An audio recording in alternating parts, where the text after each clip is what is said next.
Hi everyone, welcome back to the channel. This is the next mock interview on this channel, and today I have got Aditi with me. Aditi has a total of 5 years of experience and 3 years in UiPath. Please note this is just a mock interview and not for any job opportunity or any of the opening. We have other mock interviews also available on this channel. I'll provide the links in the descriptions and you can refer that. And also, in case you want to appear for such a mock interview, all you have to do is just drop me a note on the email ID which is mentioned in the description.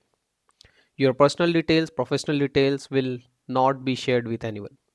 Having said that, let's get started. Hi Aditi, I hope I am audible. Hi Mukesh, yes you are. Okay, so Aditi, today we are going to conduct a mock interview for yourself. So I have got your resume in front of me, and the structure would be you tell me about your professional experience and the project. I ask you some questions, and at the end of the mock interview, I'll provide you to the answers whichever you have mentioned incorrectly and the topics which you need to prepare. Okay. Okay. Okay, so why don't you start by introducing yourself? Okay. I have a total experience of 5 years in IT, out of which 3 years are on RPA. And in RPA, I have experience in UiPath Blue Prism. Okay.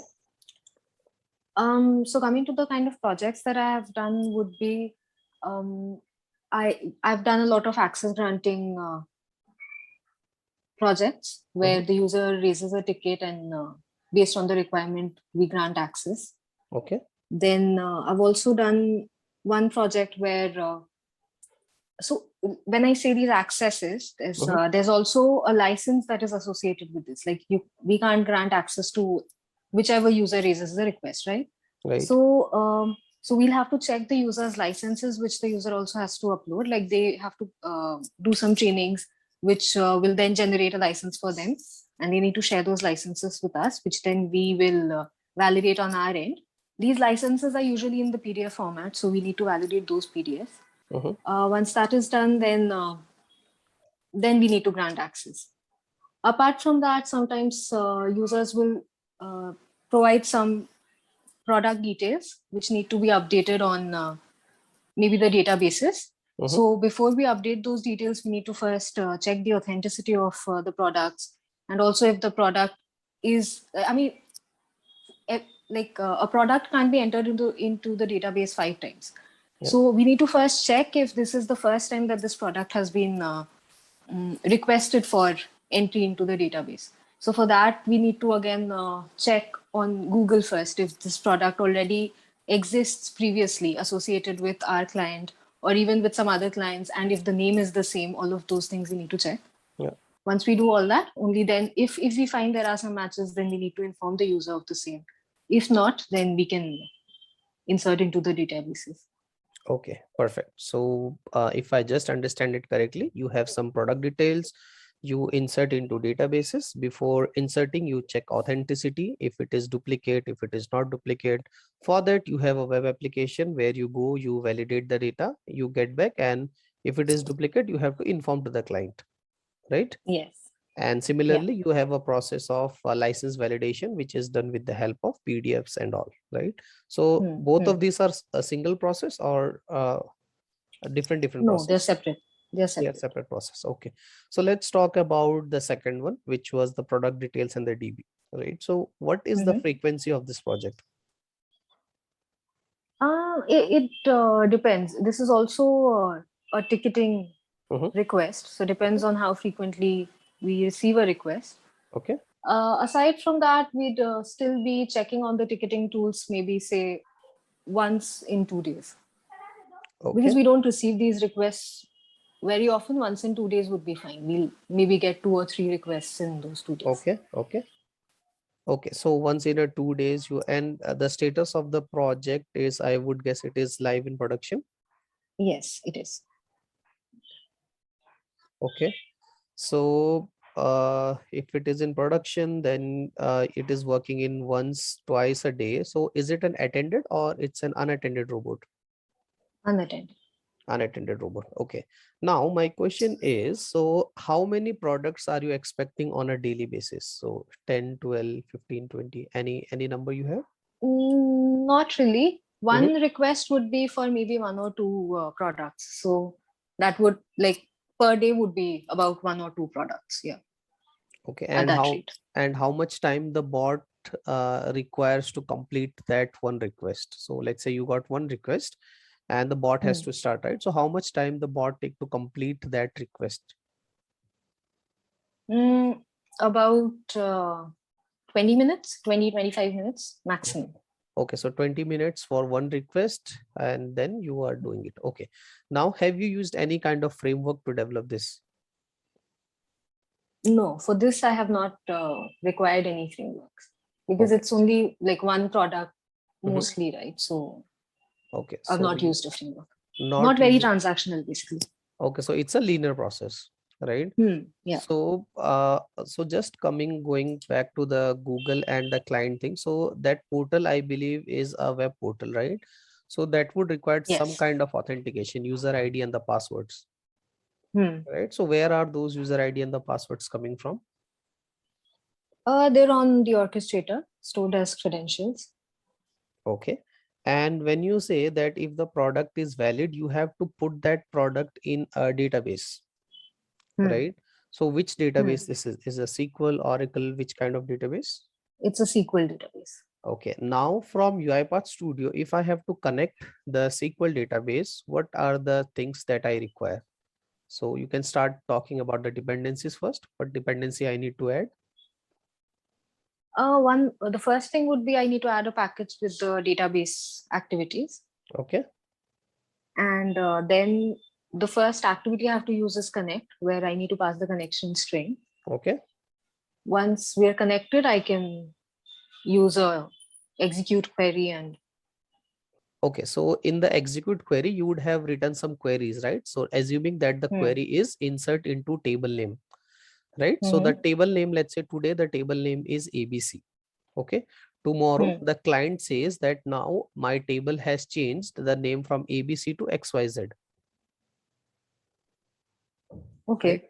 So how would the Yeah. automation, your automation will, be able to adjust this change? Yeah, we can save the name in an asset or maybe in a config file, and we can change. But the config file has to be placed outside of the folder of this workflow so that I don't have to publish it again. So either Okay. of the two I can do. Okay. So, but you are not using the RE framework here, right? No, So no, but then, like we can use our own config files. right. So as of that, so that is what I want to understand. So have you used any kind of config file here? No, on this I have not, but I'm just saying like we can do it both ways. Okay. I have So, used an asset. okay. So as of now, you have used an asset where are you passing all the queries and all other information, right? Okay. Now, what happens in case the database is not responding? Okay.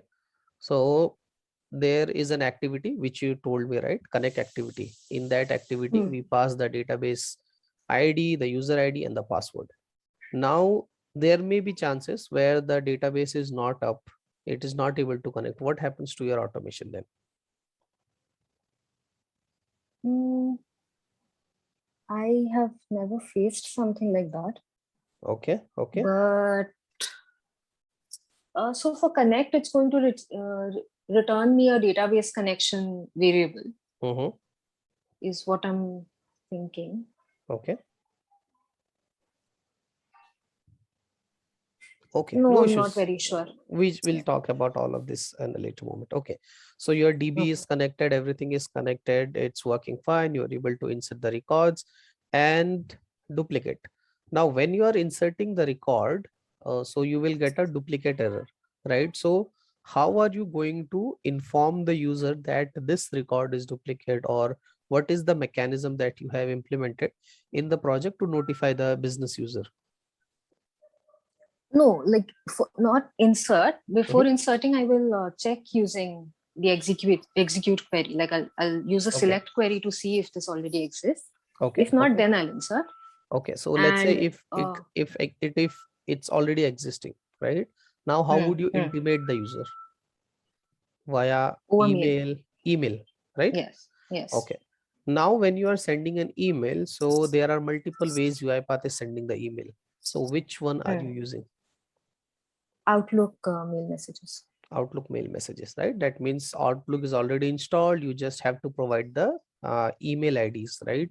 So I believe the email ID is the person email ID, right? So let's say Mukesh @ company.com. So Yes. tomorrow, let's say Mukesh has left the company, okay, or left the organization. Now, when your robot is trying to send the email to Mukesh, the email ID will break and your so the recipient is not available and your send Outlook mail message activity will break, right? So how would the automation behave? Means is your automation capable of handling these scenarios, or have you thought of this scenario? Yes, Yeah. it is, because in our case the clients are varying, and whoever has raised the request is who needs to be informed. So Okay. it is anyway like configured dynamically, so Mhm. that from the ticketing tool itself, when I'm fetching all the information, I'm Mhm. also fetching the client email ID information, so that I am passing dynamically over the mail. Okay, so that information, okay, that simply means that if the user is available, he should be able to Yeah. the request, who has raised the request, since he is in system, he is only able to access. Fair enough, makes sense. Yes. Okay, now that is on the business part. Now what happens if something technical error happen? Let's say asset not found, right? Or let's say in it, the application, the browser is not responding, or any kind of system exception. Where would those system emails be redirected to? To my team. Okay, To again the me or same. to my team. Okay, again the same Yeah. question. To you means that means your ID, Aditi @company.com is mentioned, right?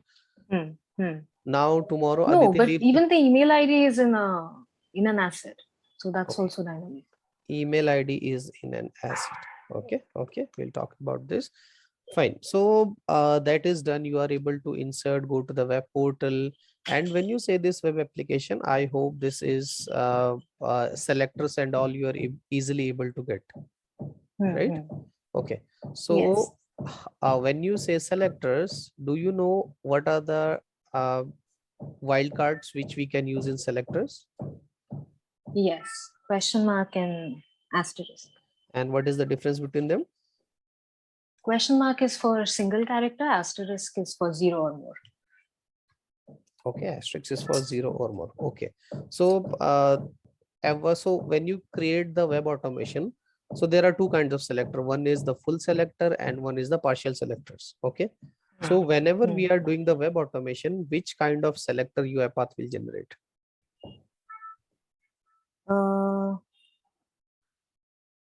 I will have to attach the browser first, so that will have the top part of my window, and the Okay. remaining, all the other elements are going to be partial selectors. Okay, so you are using to have an attached window and it is going to be a partial window. Okay, fine. Now one question here. So let's say when you are trying to automate an application, okay, there is a pop-up which is coming, but let's say click OK to continue. The pop-up is simple in the web application which says click OK to continue. Now that pop-up, the timing is not, so let's say in your case, you have to do n number of steps in the web application. Sometimes the pop-up appear after third third step, sometimes the pop-up appears at the beginning, sometimes the pop-up is coming at the end, but the pop-up is sometime coming, sometime it is not coming. But when the pop-up is there, the robot will stop because it won't be able to interact with the background application, right? So how would you handle such scenario where the pop-up is coming at random places and random time over an web application? Maybe you got the question, or you want me to Yeah, I did. Maybe I can use. So one thing would be if I know where it is coming, but I don't know when it might show up, like at what time. But I know which. Like I don't know if it's going to come or not. but I know that on this web page there's a possibility that it's going to show up. Right. In that case, I think I can maybe like I have to use a click activity to click on that OK or to click on the cross. But maybe I can just check continue on error on the properties for this activity. And where So in that exactly case, that click will be placed? So on, in the attached browser, yeah. you have some activities, right? One by one. So where you will place that click? So if it is, let's say I am telling you that it is appearing after the third step. So after third step, you will click that activity, continue on error equal to true. But my problem is I'm not sure which step it might come. Yeah, so I can use parallel activities in that case. Okay, and how will the parallel activity work here? So you don't need to tell me the exact logic, just give me the high level. How will it work? Yeah, so on one side, I will have this where it's going to click if this activity shows up. And on the other side, I will have the rest of the steps so that whenever, like while the rest of the steps are executing, whenever this thing pops up, it will Okay. also parallelly start executing and click on maybe the cross or the OK. Okay. And if not, it's just going to do continue on error. Okay. So my one more question on the web automation is, I have a drop down. Okay, I have a drop down which is having all the list of countries. Okay, India, Australia, USA country list. Now my requirement is I have to get all the names one by one in a message box. Simple, a drop down. I want to get all the names one by one in a message box. First, the message box should give me the first country, then the second country, but then the third country, and that all these countries are available in the form of a drop down. So what activity will I use? How would I do? How can I do it in UiPath? I think find children where I can. Okay, and the find children will give you what output? It's going to be a list of whatever we choose, like select children or descendants or all of those options. Okay, and then so but I want to have the names one by one in the message box. Then I can run a for each on the output and iterate. Okay, we'll talk about this also. Okay, so that was on this automation. I understand this requirement, everything.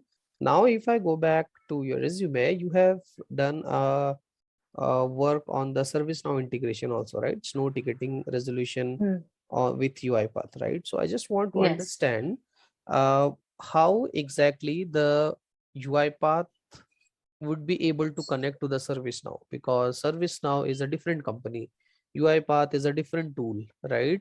So how do you connect UiPath Studio to ServiceNow? What are the steps involved to connect UiPath Studio to ServiceNow?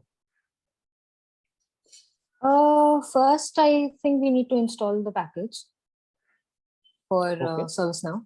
Okay. Once that is done, we'll have all of the options, like to get all tickets and all of those options. Update ticket, all of that. Okay, and what are the actions which you are doing? So I understand that there are multiple operations which we can do with ServiceNow, right? So what are the operations or activities which you guys are doing? I'm getting a record, and then I'm also updating the status on the record. Okay, so basically it's an incident, right? So you are getting the incident details and you are updating the records back to the ServiceNow. Okay, got it. So just one question again on from your resume only. So you say that you have been gathering the requirement from the clients, right, and providing automated solutions. So when you say the gathering the requirement from the client, so let's say you are first time you are meeting a client, okay, and the client use the manual process. So how would you decide whether that is a correct candidate for automation or not? Based on how repetitive the process is, then also based on how much of human intervention might be necessary even after automation. Like there are Okay. some things that are going to require a human intervention, Mhm. where the human needs to think and decide on the next step. In those cases, we can't automate the process. Like it won't be an end-to-end automation at least. Okay. So yeah, how that would, and also how sequential it is. Like if there is an SOP for how the steps are performed, it's a clear-cut Hmm. set of steps that need to be performed, then that definitely can be automated. Okay. Yeah. Okay, fine.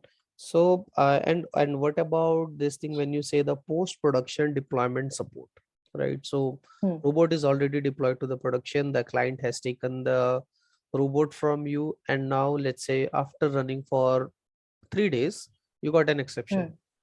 What are Hmm. the next steps your team will do to, mitigate that exception? We're first going to like figure out where Mhm. the problem happened. We are going to debug on our end to see. We'll try to replicate the issue on our end. Mhm.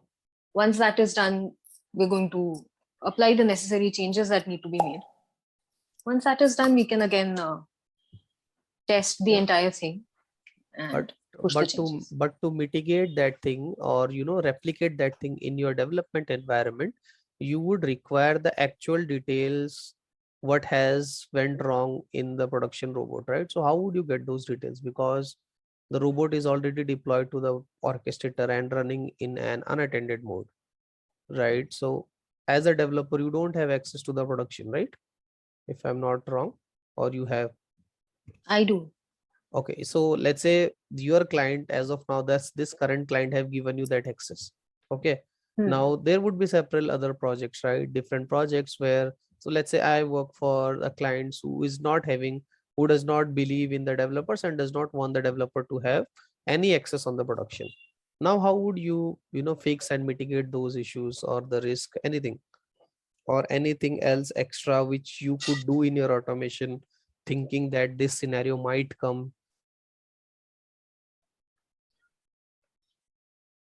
Um, I am not sure what I like. I can only uh, use exception handling to Mhm. at least try to imagine what kind of issues we might face and how we might have to react to those issues. Okay. Yeah, yeah, I'd use exception handling from my end. That's all I can do. Okay. Fine. Fine. Okay. So, okay. So now just moving a little bit towards the orchestrator. So let's say I have a requirement where I want to run the process only on every Monday of the entire year. Hmm. Okay. Every Monday. I want to just run the process every Monday of the entire year, but except the Mondays where it is a holiday. So let's say in India, if you are, so let's say the 26th January falls on Monday, 15th August falls on Monday. So I want to run it on all the Mondays except the Mhm. holidays. So how can I schedule this robot in orchestrator? This is the requirement. Complete year on every Monday, but except the holidays. Okay, so first I will have to set the non-working days Mm-hmm. where I will select all the holidays that we have. Okay. And then when I go to the time trigger, there Mm-hmm. I need to select weekly, Mm-hmm. where I'll check Monday, and I'll also pass that calendar value, the non-working days calendar value. So it'll run on every Monday except for those days. Perfect. Okay. So now when you go to the scheduling, there is one more option of advanced scheduling. Have you seen that? Hmm. What is that? Yes. Those are using CRON expressions.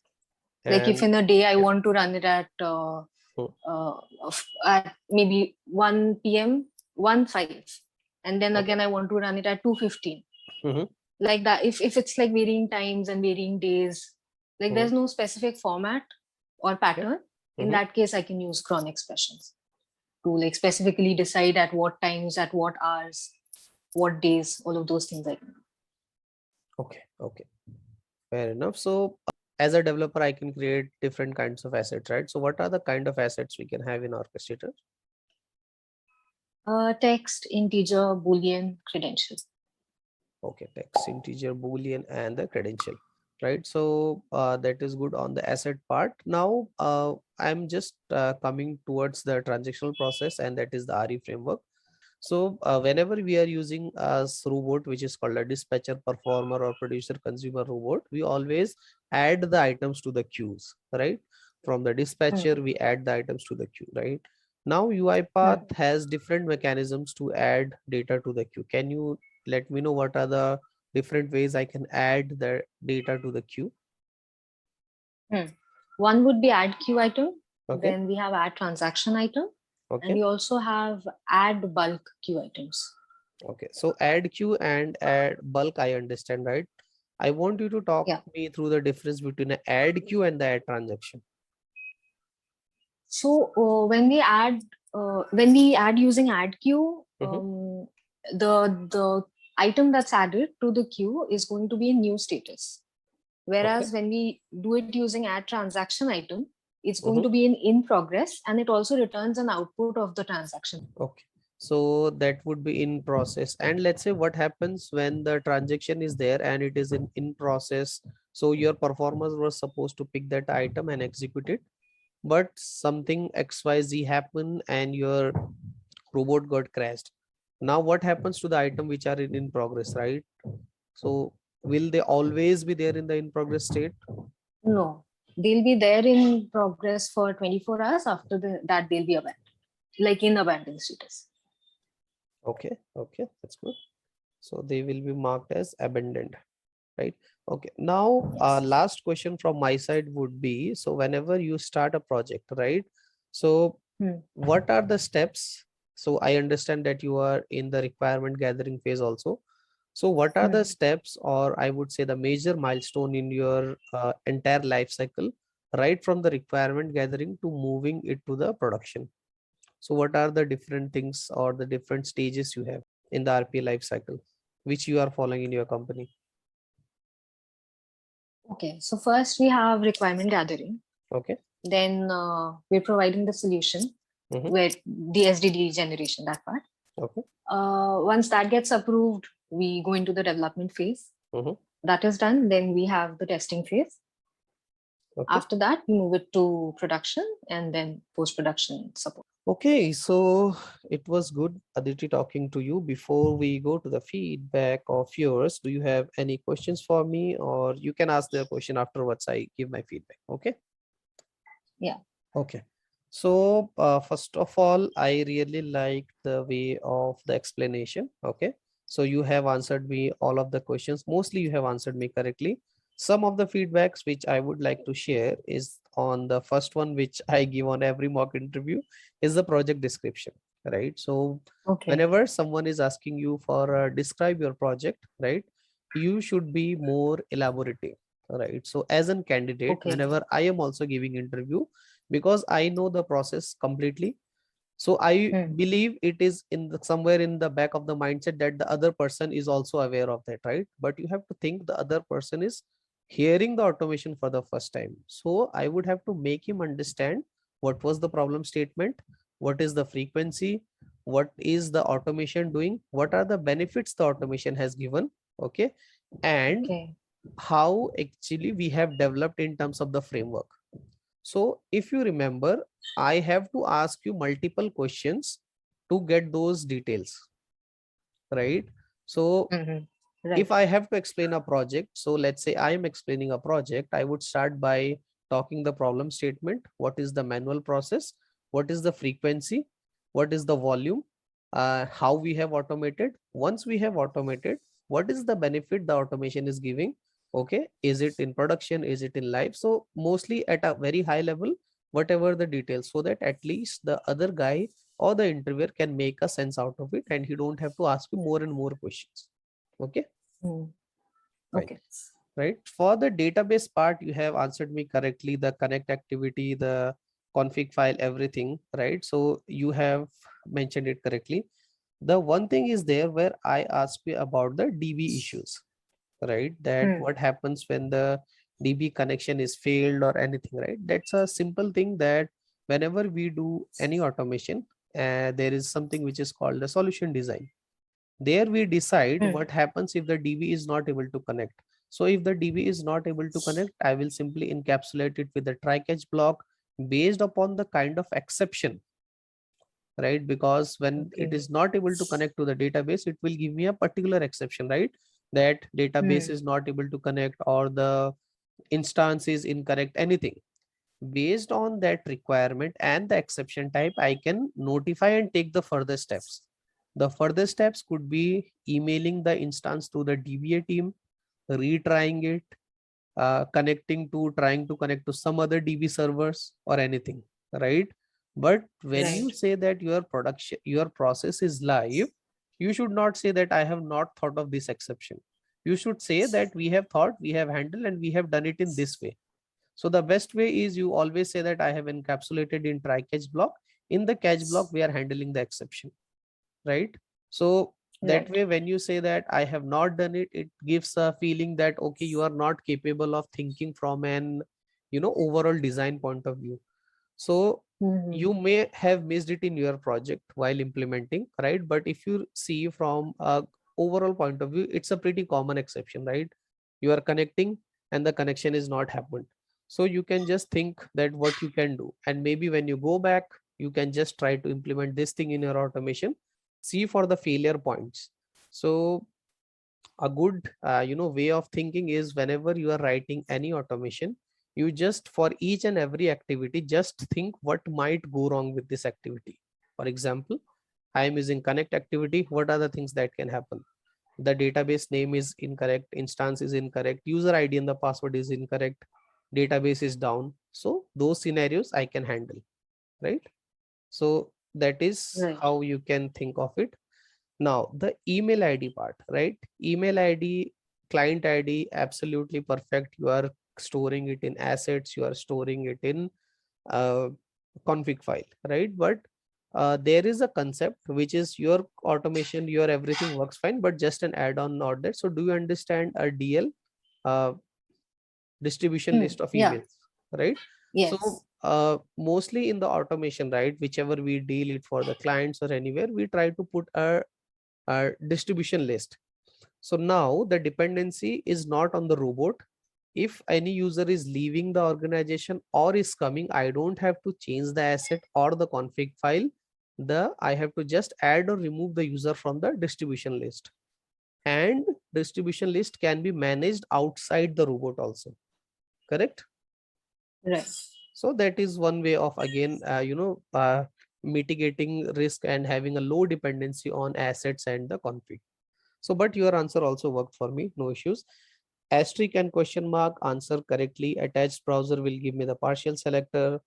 Random pop-up click activity was it, you took you some time to think, but at the last you came to the correct answer. That was the parallel activity.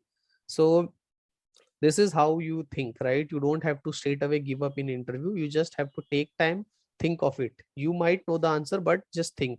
So that was a good part. You thought of it and you gave me the answer rather than saying at the starting that I don't know, right? That is a good thing. You think, Okay. take your time. You may think a little bit, and then similarly, right? First you thought, then you came up to the parallel, and then you give the answer. That was absolutely correct. We use the parallel activity. Okay. In the Okay. drop down question, that is correctly, we use the find children activity. The only thing is, find children will give me a list of enumerable list of selectors, maybe a UI element. Yes, enumerable list of UI Okay. elements. Now that enumerable list of UI element will have a complete selector. Okay, it will have a full selector. Now from that selector, I would have to take the specific item. So for that, I would use the AA name. I will take Filter. the, Hmm. yes, I would have to take the AA name from that one. So for that, there are activities which are available in UiPath. So the activity is get attribute, right? The activity is get attribute. For each and every UI element, you will use an activity which is called get attribute. In the get attribute activity, in the drop down, you will select AA name, and that will give you the country name. Okay, so your answer was Okay. partially correct, but I want you to try this thing out. So once you try this, you Hmm. would have that concept clear, right? Okay, Yes. now for that service now integration, again the same thing which I mentioned for the project. Whenever you are asking and providing the details, right, you know the stuffs, But as an interviewer, maybe I don't know the ServiceNow integration and I am having lots of questions, right? So it is better to give those details like endpoint, user ID, password, everything at once. Talk about the Hmm. dependencies, talk about the service. Now it's just one point that you should always explain more. You know the things, but it's like we always think that yes, this is very common and the other guy would know it, right? Maybe I'm not from that background, right? So I want to understand Right. more, so always try to give more details. It should not be more in deep and deep details, but at least a fair enough details, right, that you can decide that what needs to be provided. Okay. Okay, this one, Okay. requirement gathering. So requirement gathering, you just gave me only 2 points. You just told me that I will see the repetitive, we'll have the SOPs.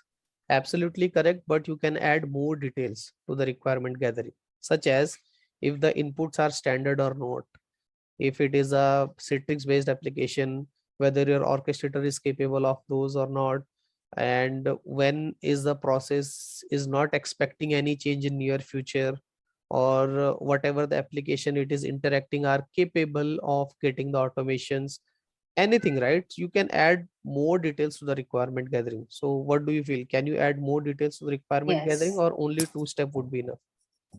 No, you're correct. We can add, right? So we can add like Yes. whether the inputs are available, they are expecting not any change, and the process is standard input, many things, right? Just add more details.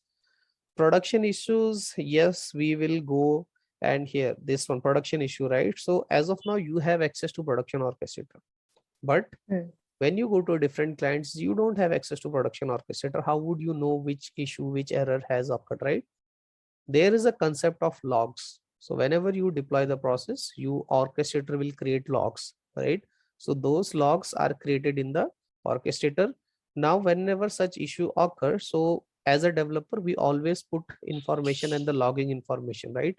Info level log, error level log. So we can go to the orchestrator admin, we can ask them that can you please send us the log for the latest run. They can pull out the logs, because as a developer you should not have access to the production. Okay, we do not have Okay. visually, so Okay. we ask the orchestrator admin or the client, give me the logs. By looking at the logs, I will compare the logs to my development logs. I'll see, okay, till step number 15 my robot was there and I am having some issue in step number 16. Okay, now it again depends on what kind of logging you have done. If your exceptional handling is exactly correct, you have given more details of the activities name exception. If the more details you put on the exception, it will be good for you to debug the issues, right? Then there is a Right. concept of custom logs, right, where you Hmm. Hmm. create the logs and write it in a JSON, a notepad, or a database, wherever, right?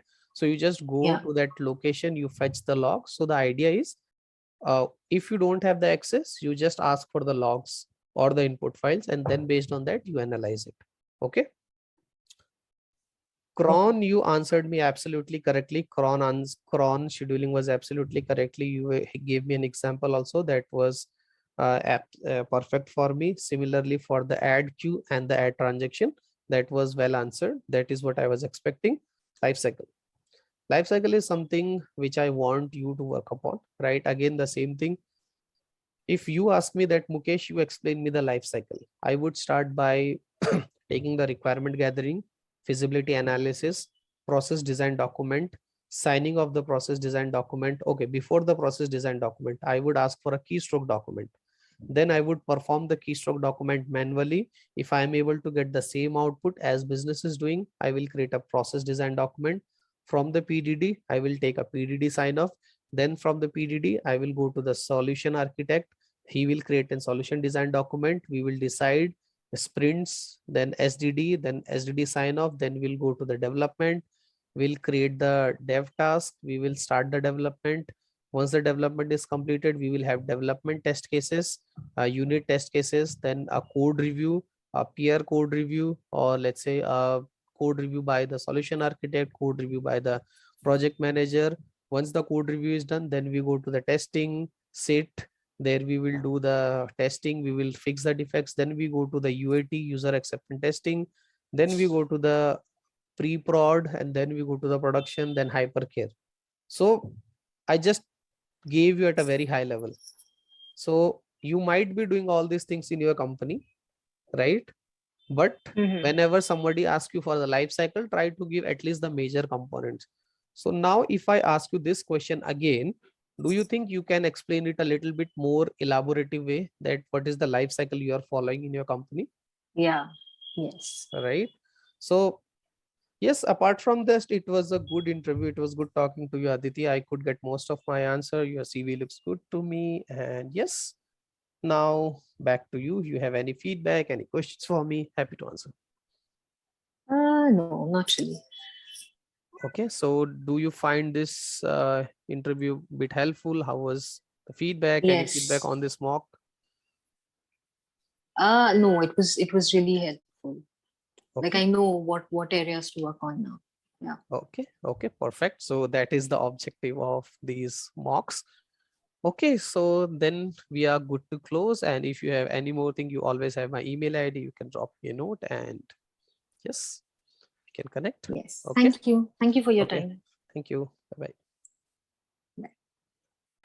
Okay, so that is all for this video. I hope you like this mock interview.